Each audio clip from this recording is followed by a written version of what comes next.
বিধর্মীদের মধ্যে হিন্দু ভক্তদের ভিতর থেকে এমন একটা লোক রয়েছে মুসলমান, এমন একটা জঙ্গি সংগঠন যার নাম হচ্ছে ইসলাম। মুসলমান ভালো করে বুঝতে হবে, এই ইসলাম মুসলমান এদের সঙ্গে কোন ধর্মীয় কোনো আপোষ আমার আপনার চলবে না। এই ইসলাম যে জঙ্গি সংগঠন রয়েছেন, এর শুরুতে এর নায়ক এর লোক ছিল, প্রধান ছিল মুসলমান কিন্ময় কৃষ্ণ দাস। এই সর্বপ্রথমে ইসলামকে নিধন করার জন্য, স্বাধীনতাকে নষ্ট করার জন্য, এই উল্টাইনাতে বাংলাদেশকে স্বাধীনতার উল্টো ভাবে চলছে এই দাস। এই হিন্দু এই দেশের শুরুতে যখন স্বাধীনতা হয়েছিল, এর বিরুদ্ধে আচরণ করেছিল, তার জন্য দেশদ্রোহী মামলা হয়েছিল, সে তখন গ্রেফতার হয়েছিল মুসলমান। এই প্রধান যিনি ছিল, সে এই দেশের এই মুসলমানদেরকে কোনদিন ভালো চাই না। মুসলমান ইমানদার, তারা মুসলমান, তাদের পূজার সময় মুসলমানরা হিন্দুদের পাহারা দিয়ে তাদেরকে সিকিউরিটি দিয়েছেন কিনা? কথা বলেন। আরে মুসলমান তাদেরকে সিকিউরিটি দিয়া তাদেরকে বিভিন্ন ভাবে সহযোগিতা করে মুসলমান তাদেরকে তাদের পূজা, তাদের ধর্মীয় পালনের সহায়ক করেছেন। আজ দেখেন তাদের উগ্রবাদিতা আজ থেকে, শুধু আজ থেকে নয় রে মুসলমান, হিন্দুদেরকে ওই যে আমাদের পাশের রাষ্ট্র, আপনি ভারতের দিকে লক্ষ্য করে দেখেন, কোন মুসলমান গলা উঁচু করে কোন আওয়াজ দিতে পারে? আওয়াজ দিতে পারে না। তারা মসজিদ ভাঙে, মসজিদকে ভেঙে ফেলে দিয়ে তারা মন্দির বানাইতেছে মুসলমান। মসজিদের সামনে বিভিন্ন ঢোল ডাক্তারটা নিয়ে তারা বাজনা দিতেছে, না পাইতেছে, মুসলমানদেরকে পিটায় মসজিদ থেকে বের করে দিয়েছে। ইতিহাসের মধ্যে আছে মুসলমান এখনো পর্যন্ত কোন হিন্দুদের, আমাদের ভিতরে যত হিন্দু রয়েছে, ও মুসলমান, এটা তো ইসলাম শিক্ষা, এই কথাটা শিক্ষা দিয়েছেন। ইসলাম উগ্রবাদিত্ব নয়, ইসলাম ওয়ানাউযু বিল্লাহি মিন শুরুরি আনফুসিনা ওয়া মিন সাইয়্যাতি আ'মালিনা মান ইয়াহদিহিল্লাহু ফালা মুদিল্লা লাহু ওয়া মান ইউদ্লিল ফালান তাজিদা লাহু ওয়ালিয়্যাম মুরশিদা।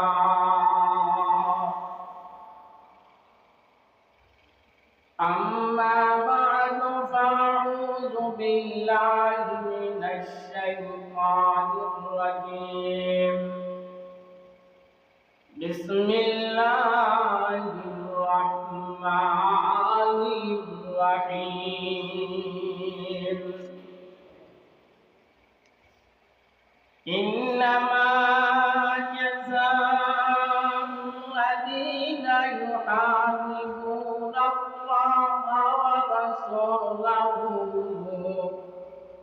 ওয়া রাসূলাহু ওয়া ইয়াসআউনা ফিল আরদি ফাসাদান আইয়ুকাত্তু আও ইউসাল্লামু أو تقطع أيديهم وأرجلهم من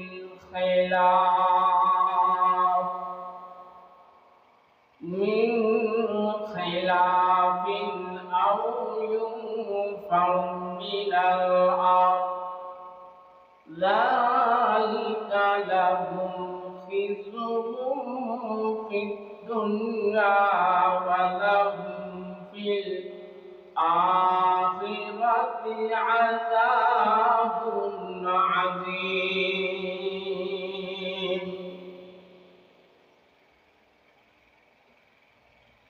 سبحانك لا علم لنا إلا ما علمتنا إنك أنت العليم الحكيم. جزى الله عنا محمدا ما هو أهله. اللهم أرنا الحق حقا وارزقنا اتباعه وأرنا الباطل باطلا وارزقنا اجتنابه.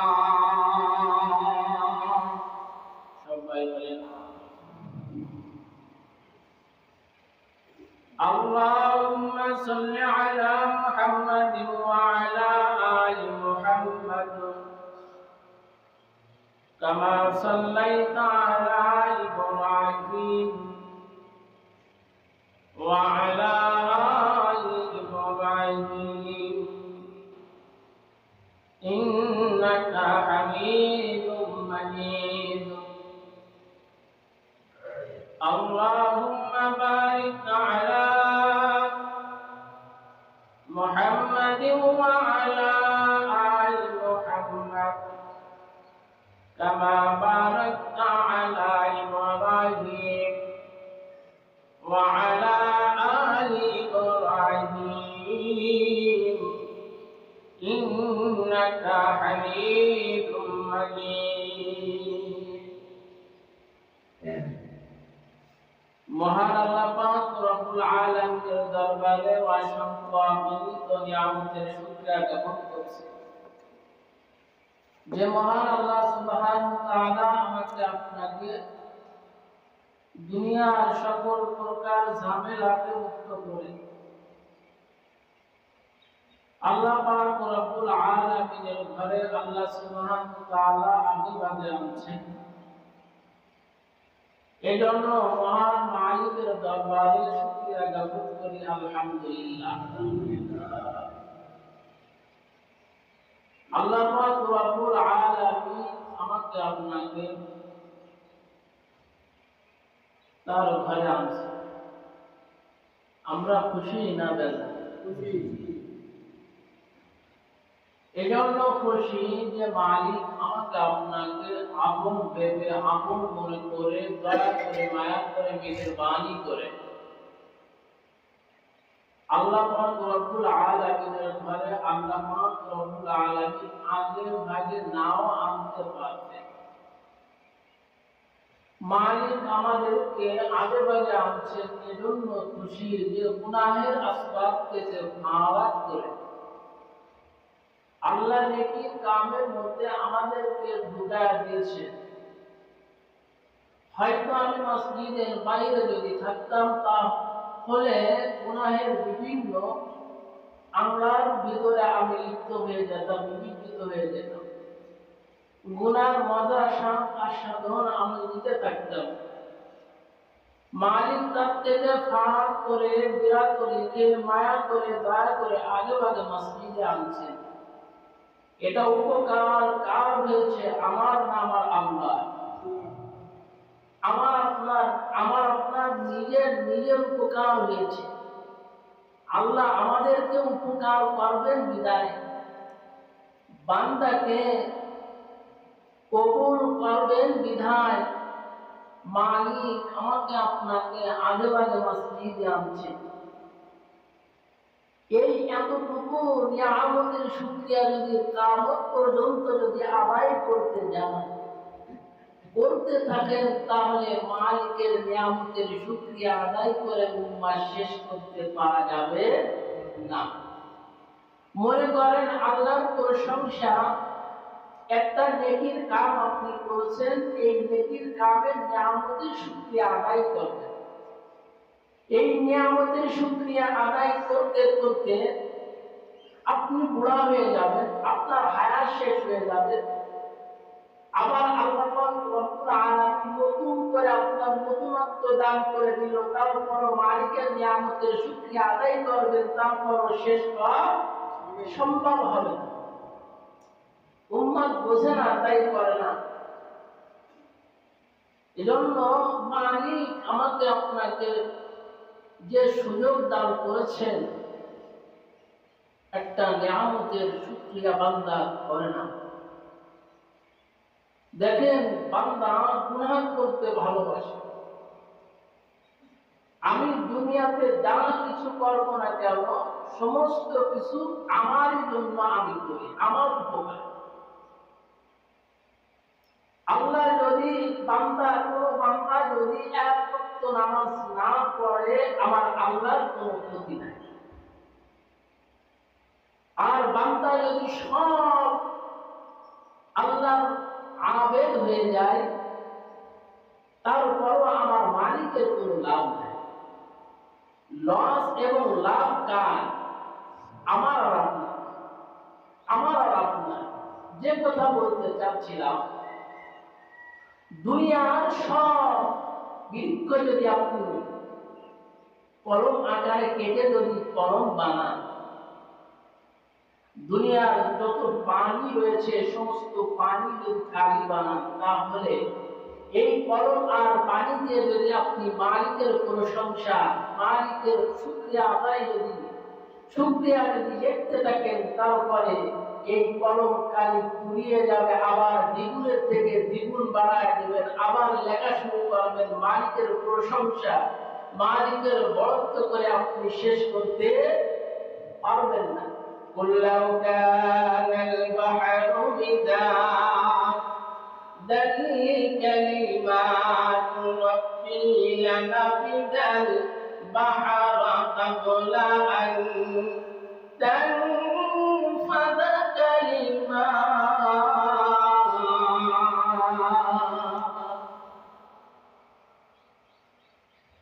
দুনিয়াতে যত বৃক্ষ তরুলতা রয়েছে, এই সাত আসমানের উপরে আপনার নজর যেটা পড়ে আর না পড়ে, সমস্ত বৃক্ষ তরুলতা দিয়া যদি আপনি কালি বানান, সমস্ত বৃক্ষ তরুলতা দিয়া যদি আপনি কলম বানান, এই জগতে চোখের সামনে যে পানি দেখছেন, এই পানি আর চোখের যে পানি আপনি দেখেন নাই, এই সমস্ত পানিকে যদি একত্রিত করে আমার কালি বানানো হয়, কলম কালি দিয়া যদি আল্লাহর প্রশংসা, আল্লাহর মহত্ব, আল্লাহর গুরুত্ব, আল্লাহর নিয়ামতের শুকরিয়া যদি লিখতে থাকে, লিখতে লিখতে লিখতে লিখতে একদিন কলম কালি সবই শেষ হয়ে যাবে। আমার মালিকের প্রশংসা করে আপনি শেষ করতে পারবেন না।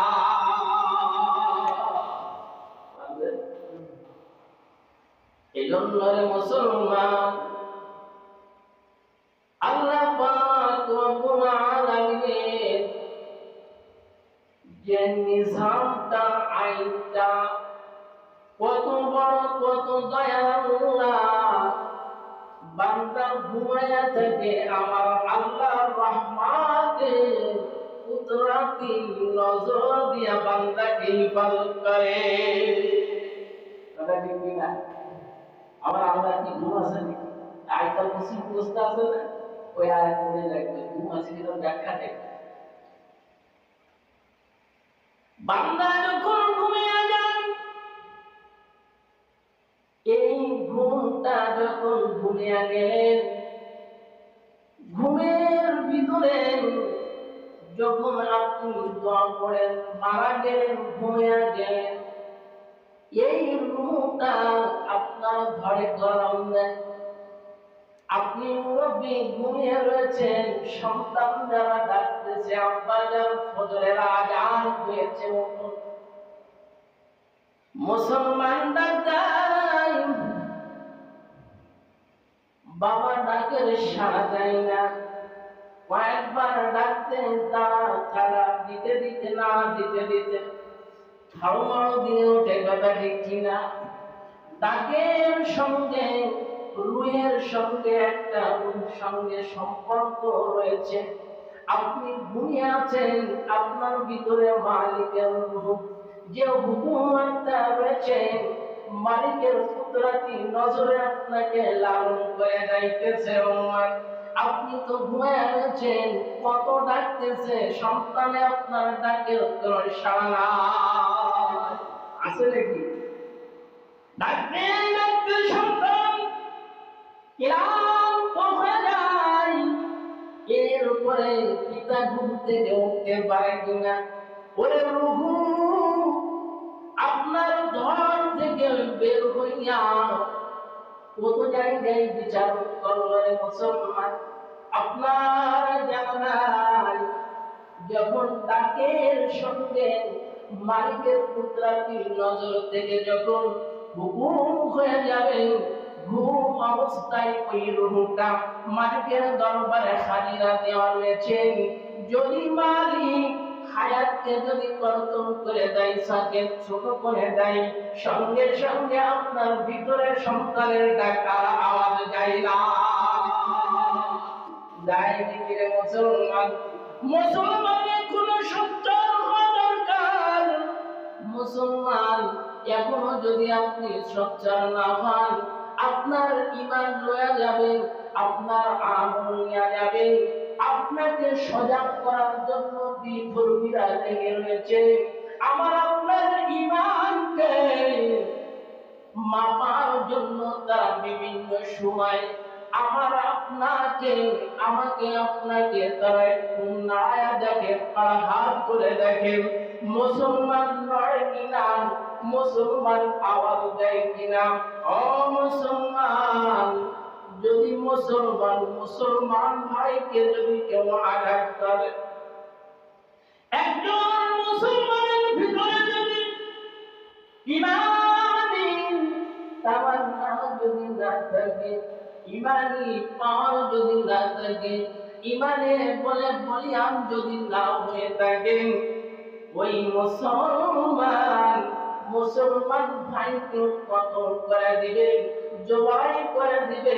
মুসলমানের মধ্যে ইমানি চেতনা কোন রকম পাওয়া যায় না। এই জন্য মুসলমান আরবের মধ্যে যখন পয়গম্বর মক্কা থেকে হিজরত করে মদিনায় আসলেন,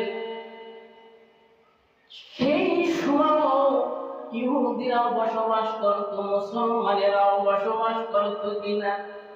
মুসলমানেরা ইহুদিদের উপরে কোন হামলা করছে, দাঙ্গা দিয়েছে, দেশে নিয়ে মুসলমান দিন নাই, তারা তাদের ধর্মাবলম্বী যারা আছেন তারা সেভাবে তাদের ধর্ম পালন করেছে। ধর্ম পালনের জন্য সবার একমাত্র রয়েছে, যার যার ধর্ম সে যে পালন করবে। ধর্মে পালনের জন্য মুসলমানদের ইমানদারদের ভিতরে এক ঐক্য হয় না।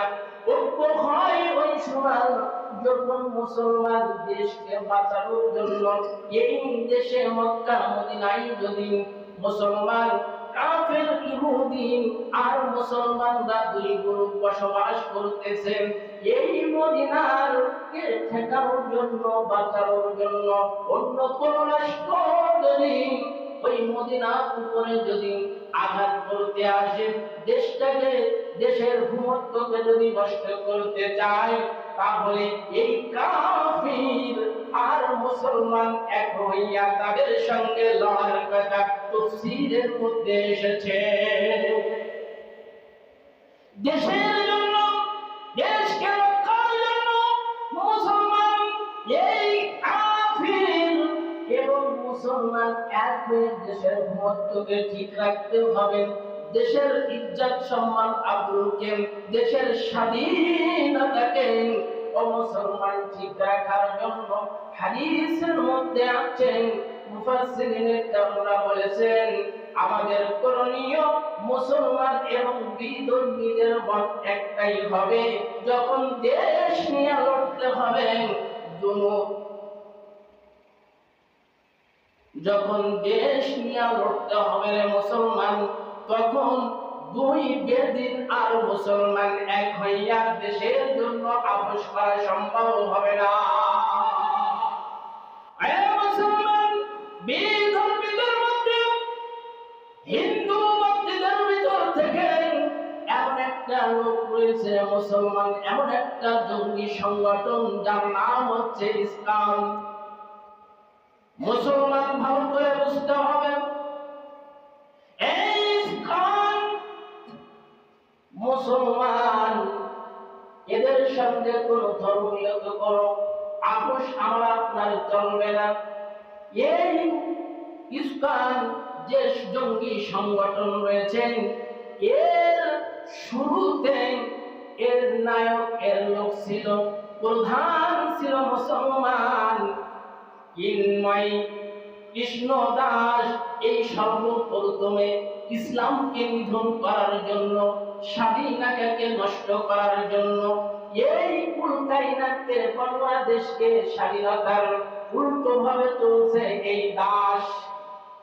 এই হিন্দু এই দেশের শুরুতে যখন স্বাধীনতা হয়েছিল, এর বিরুদ্ধে আচরণ করেছিল, তার জন্য দেশদ্রোহী মামলা হয়েছিল, সে তখন গ্রেফতার হয়েছিল মুসলমান।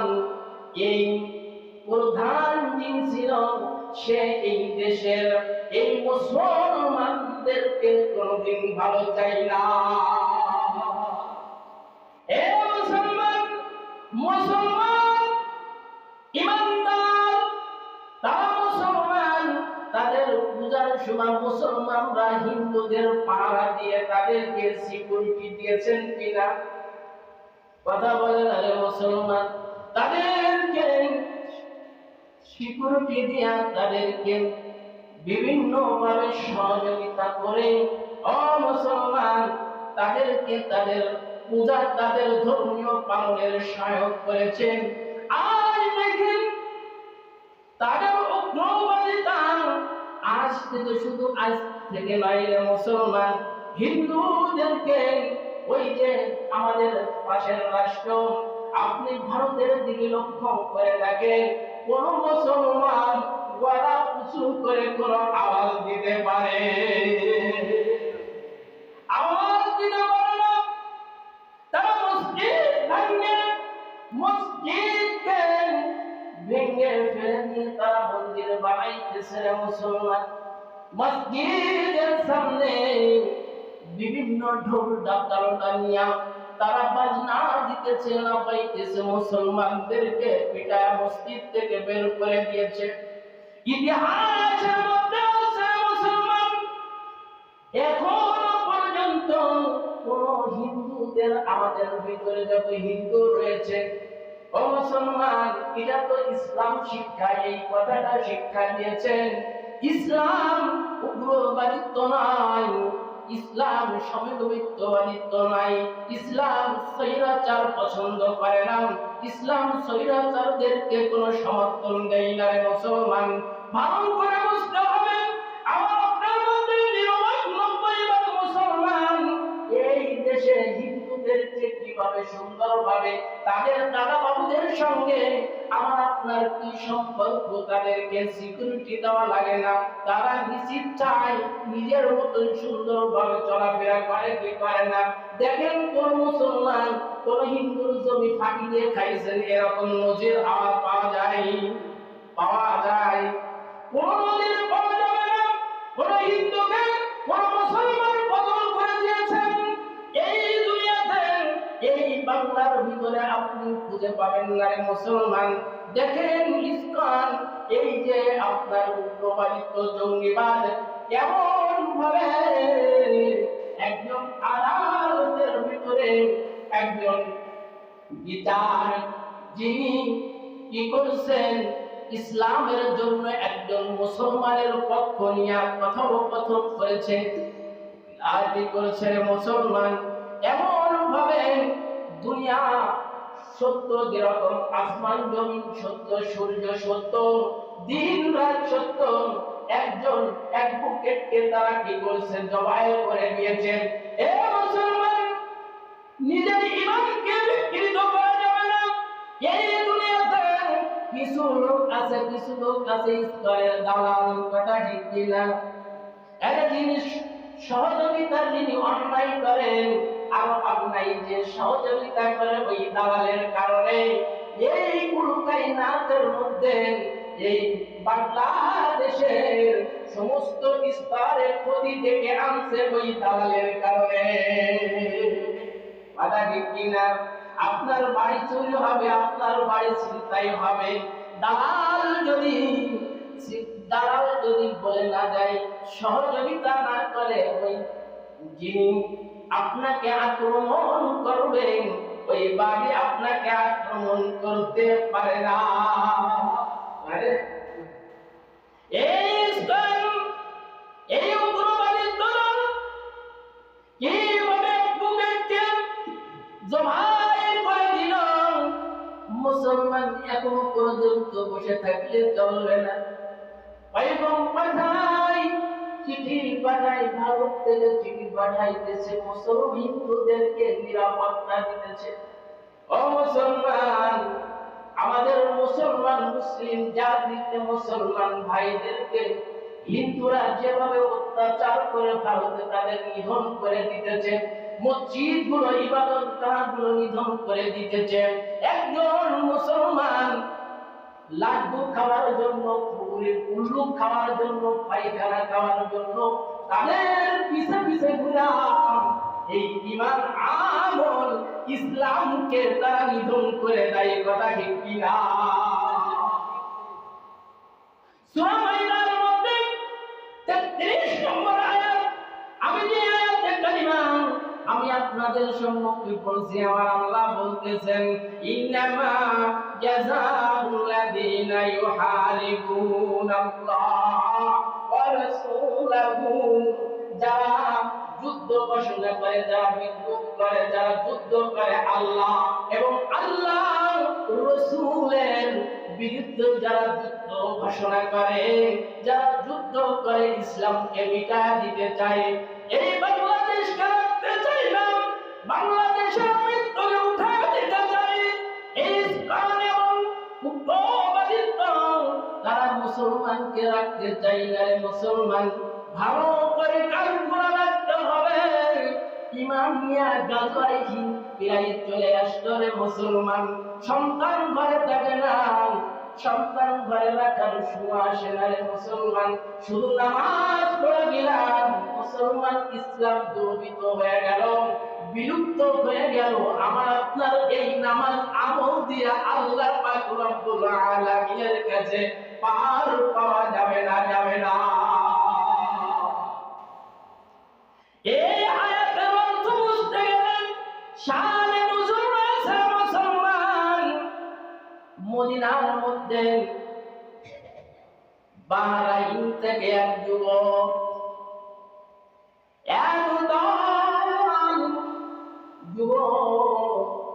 কুরাইনা গোত্রের থেকে একত্রিত হইয়া আল্লাহর রাসূলের কাছে এসে বলছেন, ইয়া রাসূলুল্লাহ, ইয়া হাবিবাল্লাহ, আমরা ইসলাম গ্রহণ করব।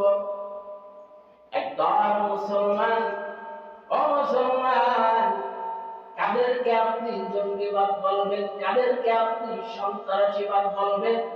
একত্রিতভাবে যে দলটা এসে একজনকে হামলা করে, এরপরে অস্ত্র দ্বারা আঘাত করে, ও মুসলমান, মালকে লুণ্ঠন করে নাই, এই 3 শর্ত যে দলের ভিতরে পাওয়া যাবে মুসলমান, ইরাই জঙ্গিবাদ, ইরাই উগ্রবাদ, ইরাই ও মুসলমান ইসলামের দুশমন।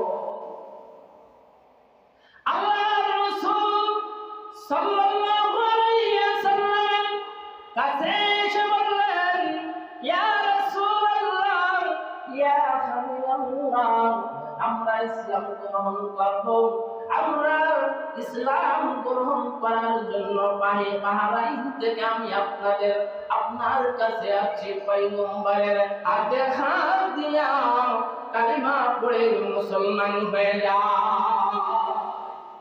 আল্লাহর রাসূল সাল্লাল্লাহু আলাইহি ওয়াসাল্লামকে ডাইকে বলতেছেন, ইয়া রাসূলুল্লাহ, ইয়া হাবিবাল্লাহ, আমাদের একটা রোগ আছে, যে রোগটা হচ্ছে পেটের পীড়া, পেট ব্যথা করে, পেটের সমস্যা রয়েছে। ইয়া রাসূলুল্লাহ, ইয়া হাবিবাল্লাহ, এর কিছু সাজেশন, এর কিছু ঔষধ, বিমারের ঔষধ দেওয়া যায় কিনা পরামর্শ চাই পয়গম্বরের কাছে। আল্লাহর পয়গম্বর জনাবে মুহাম্মদুর রাসূলুল্লাহ সাল্লাল্লাহু আলাইহি ওয়াসাল্লাম বলে দিলেন, ঠিক আছে, মদিনার এক প্রান্তে কিছু রাখা হয়েছে, কিছু উট চড়াইতেছেন, তোমাদের এই সবাই একত্রিত হইয়া এই জামাতটা যায় তাদের কাছে থাকবা, তাদের সঙ্গে সেই রাখালের সঙ্গে উট চড়াইতে হবে, রাখালের কাজ করতে হবে। যখন তোমাদের পানির পিপাসা আসবে কি করবা? উটের দুধ পান করবা আর উটের ফুসা পান করবা। আপনারা বলতে পারেন, হুজুর দুধের কথা বলছেন, ঠিক আছে, দুধের কথা বলছে, আবার ফুসা, উটের ফুসা খাইতে বলেছেন পয়গম্বর কেন? হাদিসের ব্যাখ্যা এসেছে, এমন জটিল তার বিমার হয়েছে, যে বিমার সুস্থতার জন্য একজন অভিজ্ঞ, একজন দিনদার অভিজ্ঞ ডাক্তার, কবিরাজ, দিনদার হওয়া সত্ত্বেও মুসলমান ধার্মিক এমন একজন হাকিম যদি আপনাকে ট্রিটমেন্ট দেয়, এমন একটা হারাম বস্তু দ্বারা আপনার এই রোগকে নিরাময় হতে পারে।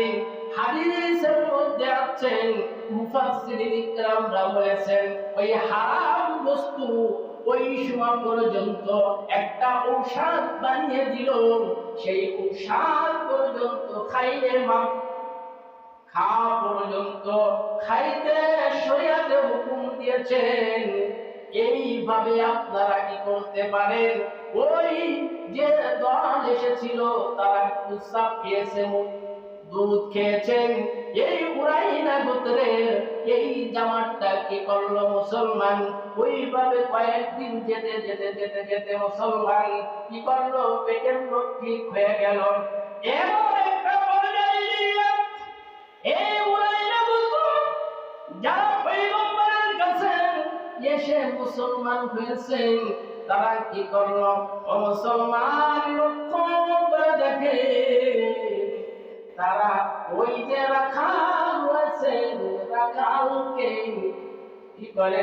তার হাত পা কেটে জমিনে শোয়া দেয়। দেখেন, রাসূল সাল্লাল্লাহু আলাইহি ওয়াসাল্লামের কাছে ইসলাম গ্রহণ করেছে, ইসলাম গ্রহণের পরে বিমারের কথা বলছে, বিমারের সাধনের জন্য, সুস্থতার জন্য ফর্মুলা দিয়ে দিয়েছেন। এরপরে মুসলমান কি করতেছে? একজন মুসলমান রাখালকে কি করছে? কতল করে দিচ্ছে, চার হাত পা কেটে ফেলছে, খাজুরের কাটা দিয়া চোখে খুসাইয়া তাকে দুনিয়া থেকে শহীদ করে দিয়েছে। শুধু তাই নাই, মুসলমান সমস্ত ওই রাখালের যত উট ছিল, এই উটগুলা একত্রিত করে রওনা দেয়, বাহরাইনের দিকে রওনা দেয়। ও মুসলমান, দেখেন, বুঝা দরকার, পয়গম্বরের কাছে খবর আসলো, ইয়া রাসূলুল্লাহ, ইয়া হাবিবাল্লাহ, আপনার রাখাল যারা গোত্রের লোকেরা এসে মুসলমান হয়েছে, বাহরাইন থেকে যারা ছিল, যারা মুসলমান হয়েছে, আপনার রাখালের চার হাত পা কেটে ফেলছে, আপনার রাখালকে কুসাইয়া তাকে দুনিয়া থেকে সরাইয়া দিয়েছেন। যত উট ছিল তারা উটগুলা লইয়া তারা বাহরাইনের দিকে রওনা করছে। আল্লাহর পয়গম্বর সাহাবায়ে কেরাম একটা জামাত ঘোড়া আরোহী একটা জামাতকে হুকুম করে দিল, যাও তাদেরকে ধরে নিয়ে আসো। তাদেরকে ধরে আনার কথা বললেন রে মুসলমান, আনাও হলো। এরপরে কি বিচার, সেই বিচারের কথা আমার আল্লাহ বলছেন। দেখেন, যারা সন্ত্রাসীবাদ হয়, যারা উগ্রবাদিত্ব হয়, যারা সন্ত্রাসী করে দলবদ্ধ ছাড়া সন্ত্রাসী করতে পারে না, জাম করবে, একত্রিত লোক না থাকলে করা যায় না। এক নাম্বার হচ্ছে জামাতের দরকার, আরেক লোকের দরকার। দুই নাম্বার হচ্ছে অস্ত্রের দরকার। তিন নাম্বার তাকে কতল করা দরকার। চার নাম্বার হচ্ছে মালকে লুণ্ঠন করা দরকার। আপনাদের মধ্যে আছে এই চারটি গুণ? আছে না? ও মুসলমান, দেখেন মুফাসসিরিন ইকরামরা এই আয়াতের শানে নুজুল বয়ান করেছেন কিভাবে। দেখেন, একজন অ্যাডভোকেটকে কিভাবে দলবদ্ধভাবে একজন মুসলিম 90 ভাগ মুসলমানের দেশে একজন অ্যাডভোকেট ইমানদার, এই ইমানদারকে কতল করতে পারে না, জবাই করতে পারে না। আবার আপনার মতন কিছু মুনাফিক আছে, এই মুনাফিকদের কারণে মুসলমানরা কোন জায়গায় যায় হক কথা বলতে পারে না। আছে